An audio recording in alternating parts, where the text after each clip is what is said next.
Hello YouTube family, Radhe Radhe, जय माता दी। हम आपके बीच में कजरी गीत लाए हैं। सुनिए, गाना पसंद आएगा तो प्यारा सा कमेंट जरूर करना। जय माता दी। सासु भोर होते अपना सिंगार करई, कदर ना हमारे करई ना। सासु भोर होते अपना सिंगार करई, कदर ना हमारे करई ना।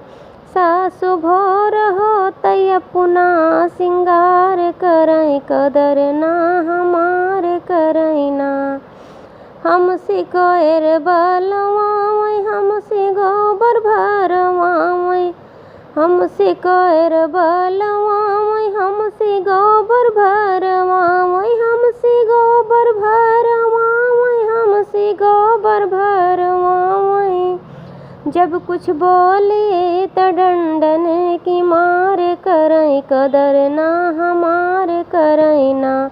जब कुछ बोले त डंडन की मार करई, कदर ना हमारे करई ना।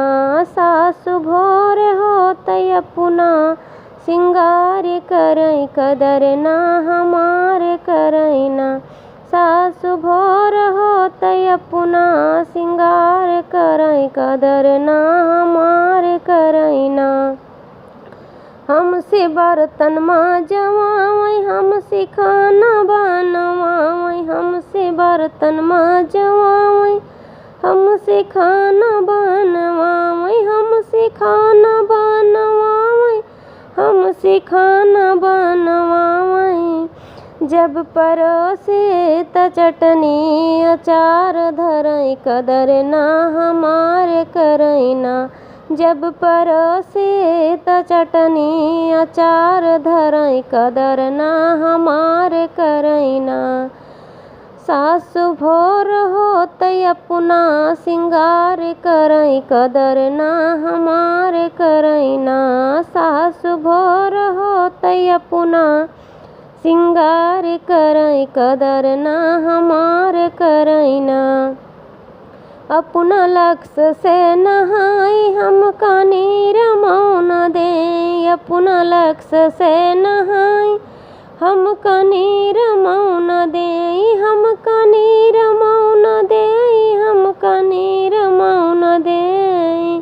गाँव भर में फुहर में बदनाम करई, कदर ना हमारे करई ना। गाँव भर में फुहर में बदनाम करई, कदर ना हमारे करई ना। सासु भोर होते अपना सिंगार करई, कदर ना हमारे करई ना। सासु भोर होते अपना सिंगार करई, कदर ना हमारे करई ना। अपना पहिनई महंगी साड़ी, हमका लुगरियों न देई।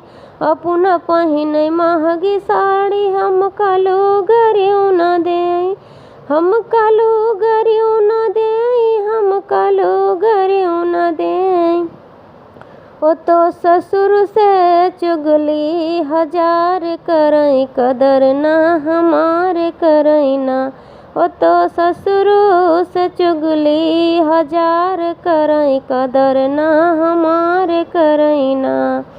सासु भोर होते अपना सिंगार करई, कदर ना हमारे करई ना। सासु भोर होते अपना सिंगार करई, कदर ना हमारे करई ना। क्रीम पाउडर लगावै, 16 साल के जनावै। क्रीम पाउडर लगावै, 16 साल के जनावै। 16 साल के जनावै, 16 साल के जनावै। पर्स टांग के वो सदर बाजार करई, कदर ना हमारे करई ना। पर्स टांग के वो सदर बाजार करई, कदर ना हमारे करई ना। सासु भोर होते अपना सिंगार करई, कदर ना हमारे करई ना। सास भोर होतै अपना सिंगार करई कदर ना हमार करई